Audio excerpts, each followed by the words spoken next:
leasehold flats are being banned by the government. A new system known as common hold will come into place for any new builds. But what will that mean for the thousands of Londoners who are currently leaseholders? I'm angry. I'm really disappointed because I feel like the new legislation should also affect in a positive way those leaseholders who are already sort of trapped, essentially. We talk through the pros and cons of the changes. Also on the programme, a section of Camden High Street is to go traffic-free as part of a trial to make the area cleaner and safer for increasing numbers of visitors. For me, it's a good idea because for the tourism. It's good idea than with very touristic. Yes. It's good for the safe and the security. And returning to the Tower of London, thousands of poppies that brought millions of visitors a decade ago to mark the end of World War II. And 3 teenage girls have appeared at Highbury Corner Youth Court, charged with the manslaughter of a 75-year-old man last Thursday in Islington. The court heard that Freddie Rivero was pushed, shoved, kicked and punched and then died in hospital the next day. The £2.5 billion generated from the sale of Chelsea Football Club is still locked up 3 years on, despite it being committed to humanitarian aid in Ukraine, according to the organisation Redress. Roman Abramovich was forced to sell the club in 2022 after being placed under sanction by the UK government.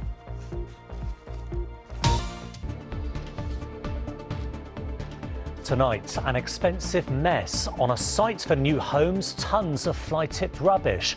Now, council taxpayers could be left with a clean-up bill of more than £300,000.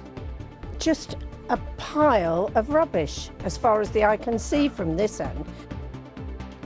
Also tonight, another inflation-busting fare rise for tube and rail passengers. Plus, I'm going to report the problem.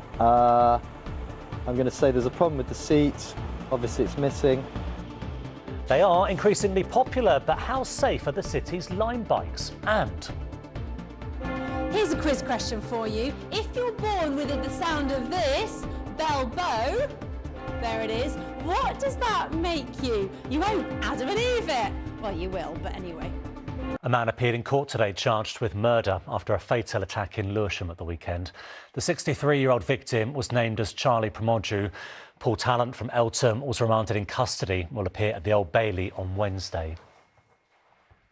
3 teenage girls appeared in court today charged with manslaughter following the death of a 75-year-old man. The man, named as Freddie Rivero, was attacked on Seven Sisters Road on Thursday.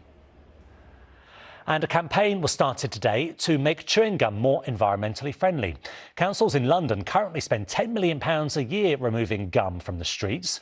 Most pieces contain plastic which can't be reused. Next tonight, anyone who relies on trains or tubes to get around will be feeling worse off after fares jumped higher than the rate of inflation at 4.6%. Gone are the days when the Mayor could afford to freeze the cost of tickets, leaving London with one of the world's most expensive transport networks. Price rises are nothing new, and the annual hike comes with the promise of better services, but for many, it is going to add to the squeeze. Here's Cafe Patter. As the winter clouds fade, so too does TfL's fare freeze.